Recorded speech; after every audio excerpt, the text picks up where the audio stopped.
given the assassination of Hassan Nasrallah, Seyed Hassan Nasrallah, who was confirmed killed this past weekend.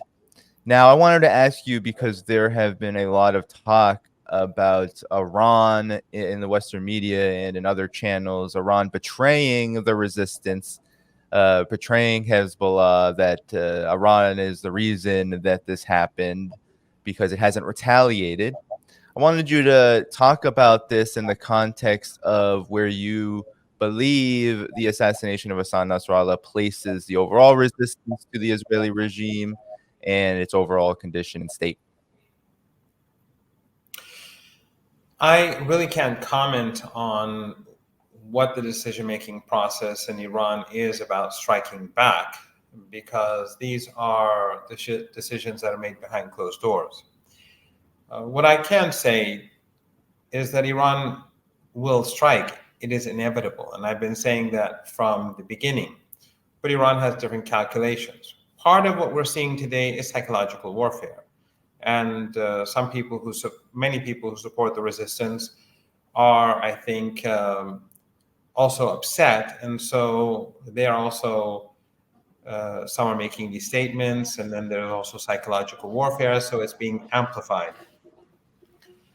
And I think those who support the resistance should be cautious not to get emotional. And when the axis of resistance is confronting an empire like the United States with all of its allies across the EU, the UK, Canada, Australia, and New Zealand, who are supporting a genocide, a Holocaust in Gaza, and Iran is really all alone, I think one should appreciate that Iran has to be very calculating, very smart, very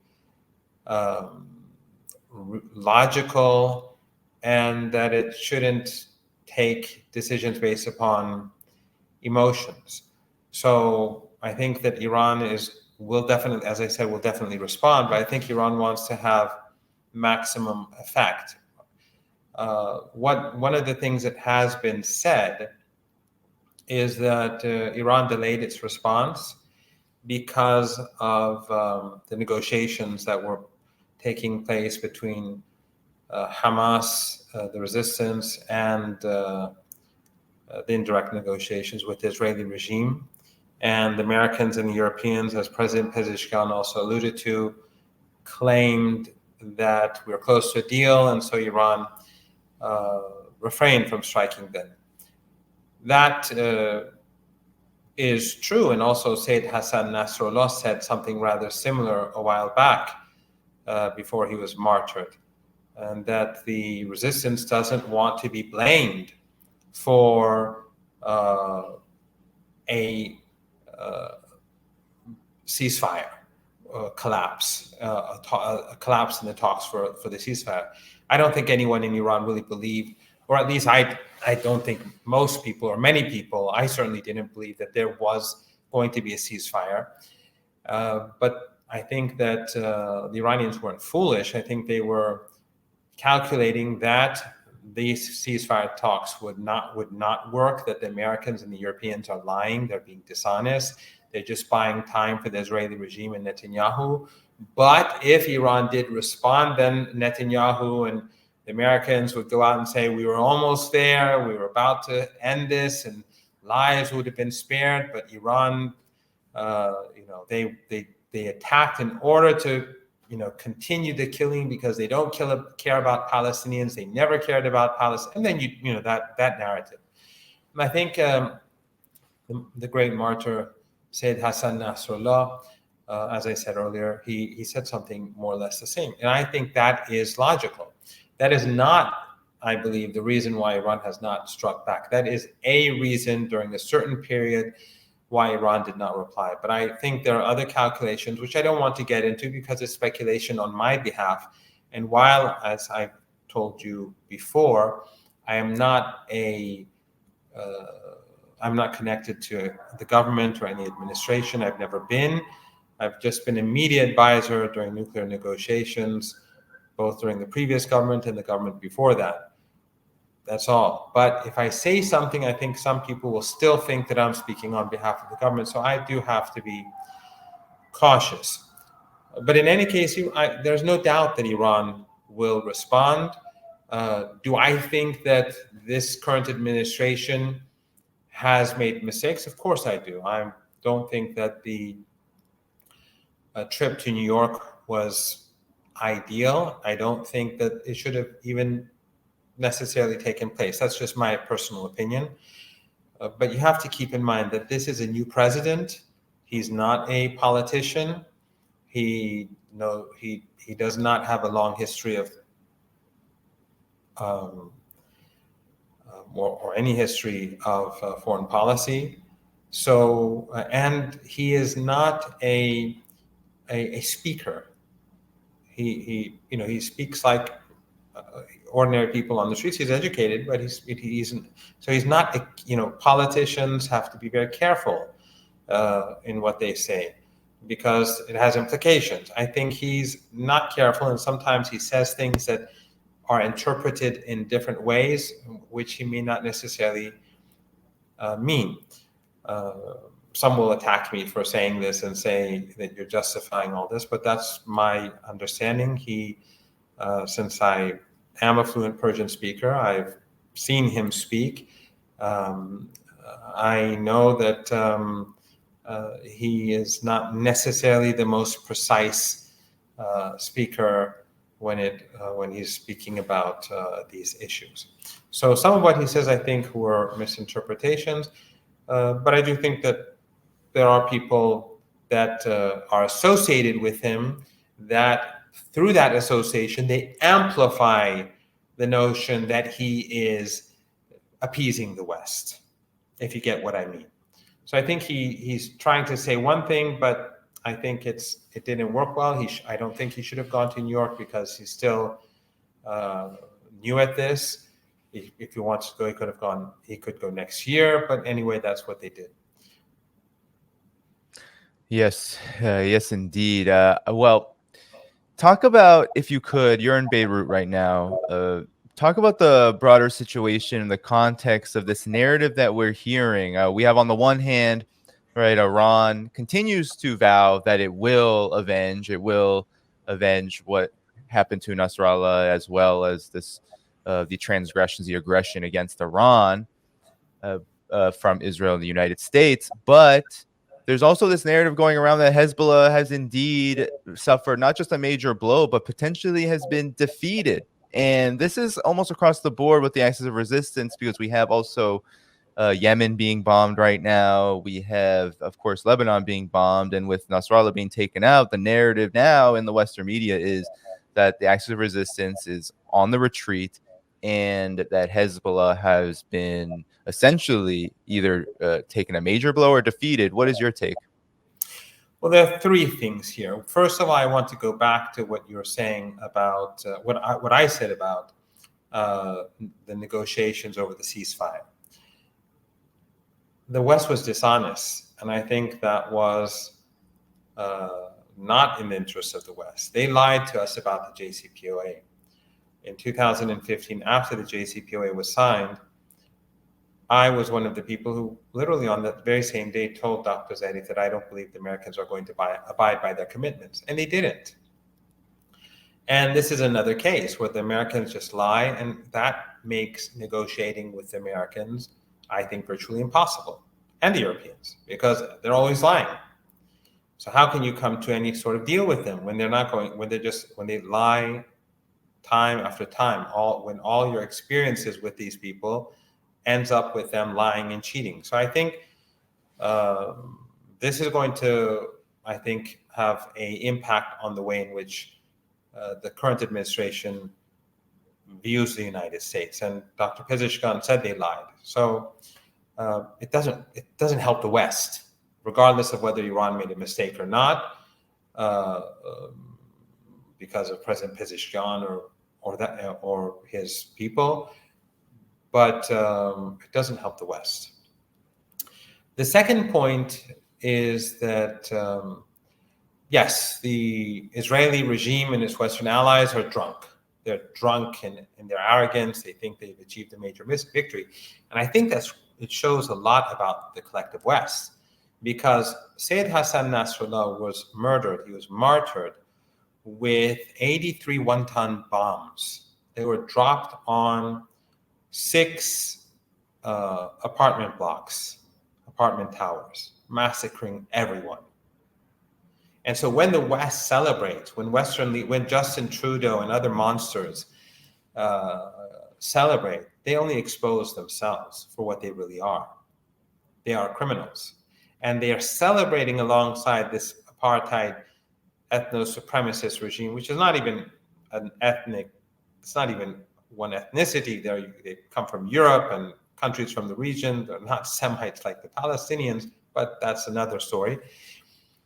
These celebrations, they're celebrating alongside the Israelis after the Israelis have slaughtered and massacred people for a year, after carrying out a genocide for a year, after carrying out what I call a Holocaust for a year. They're celebrating with the Israelis. What does that say about the West? That I think shows that these leaders are the least civilized people on this planet. And in the world community, they are the most monstrous of them all. They're not the civilized world. They are the uncivilized world. And I think increasingly ordinary people in the West are recognizing what sort of people they are, despite all the media propaganda. So I don't think this is helping them, because people across the world are seeing the massacres. Western media doesn't have the sort of influence that it had 20 years ago. And so when people see on social media or local media what has happened to Beirut, and that hundreds of people were massacred, and I think a husband and wife that I knew were in one of those towers, because they're not responding to messages anymore, WhatsApp or Telegram messages. They live there, and there's no news of them.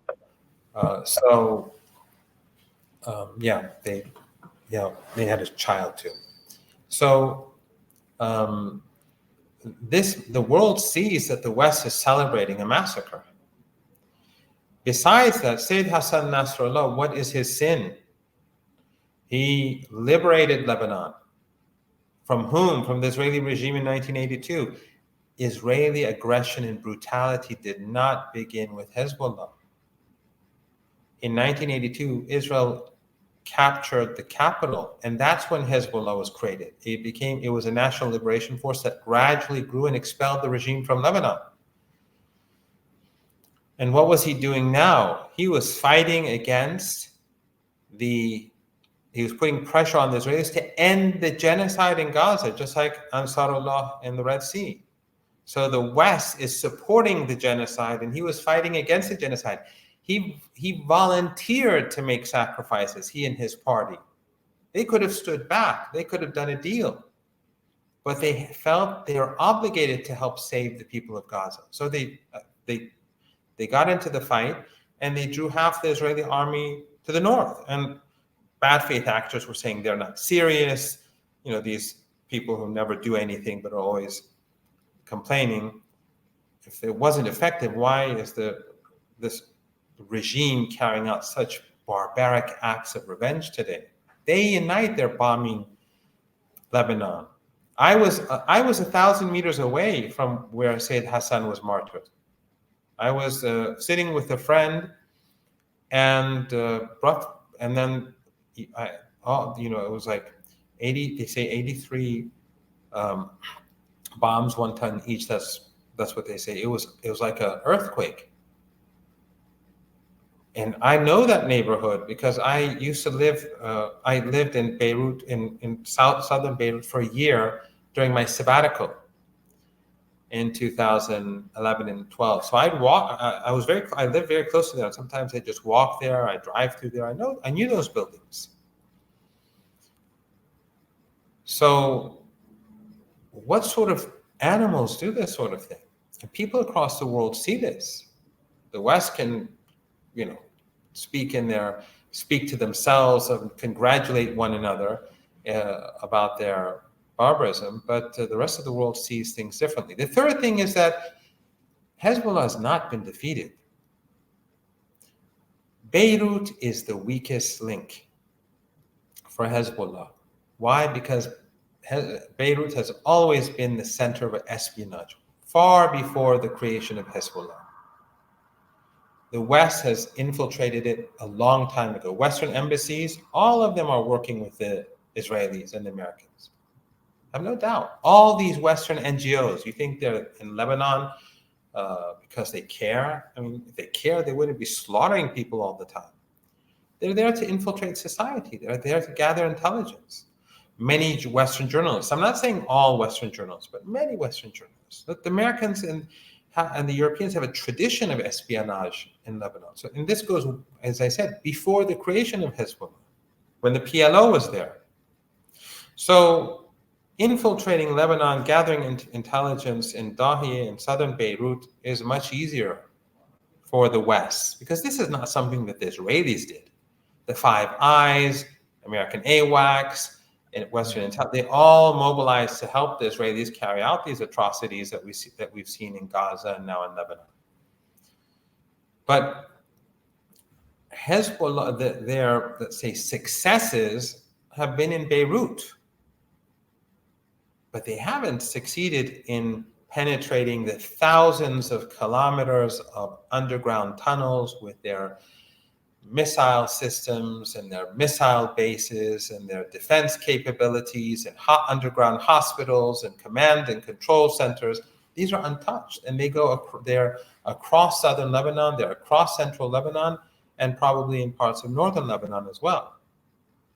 So if the Israeli regime, which it quite possibly will, maybe probably will attack Lebanon, they will be hit very hard.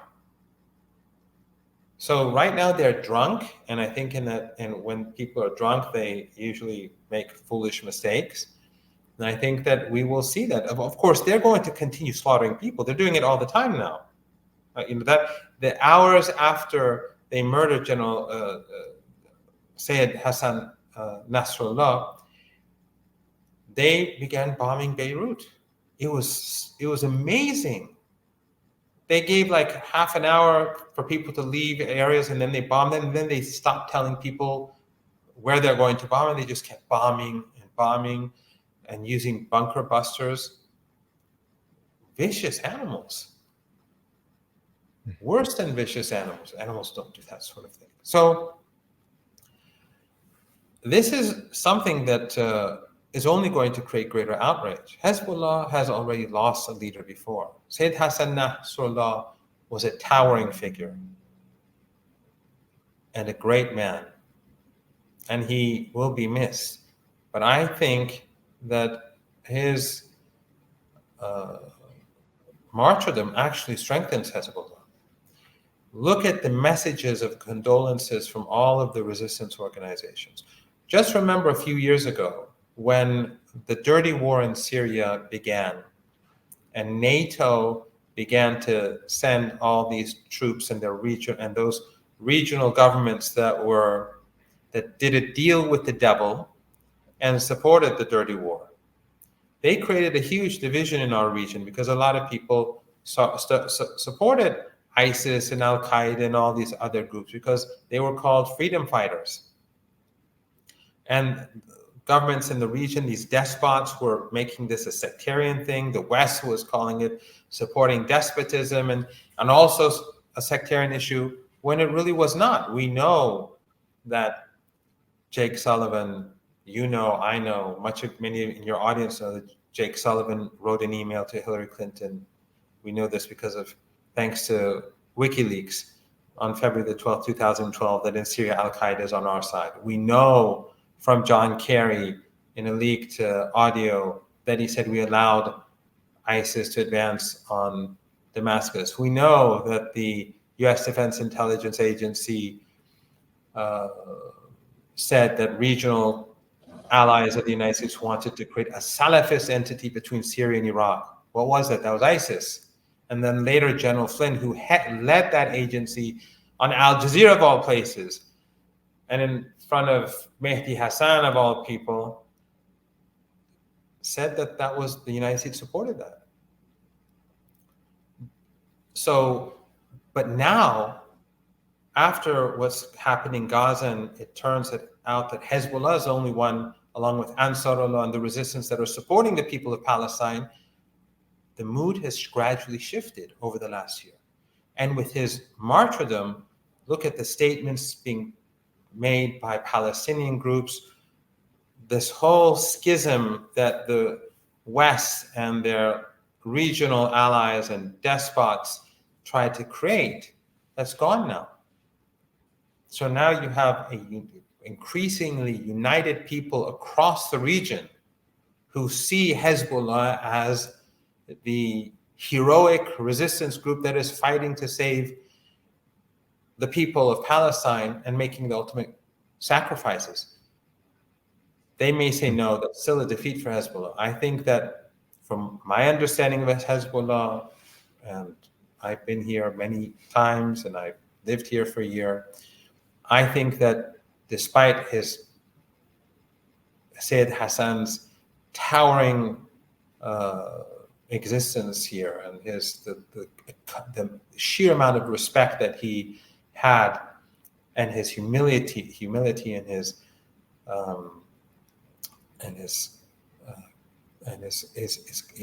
fantastic abilities as a speaker, despite all that, I think his martyrdom will strengthen Hezbollah. Thank you for tuning in to my latest video. I appreciate all of your support. This channel, however, needs your help. I am seeking to make this channel more sustainable in the long term and upgrade necessary equipment to ensure that this work continues onward and makes progress to give you all of the geopolitical analysis that you all deserve. For that reason, I'm asking you to become a member of my Patreon community at patreon.com/DannyDhaiphong. You can find that link in the video description or in the pinned comment below. For whatever amount you choose to give, just know you are supporting independent media that you can't find anywhere else. Thank you so much, and I look forward to the next video.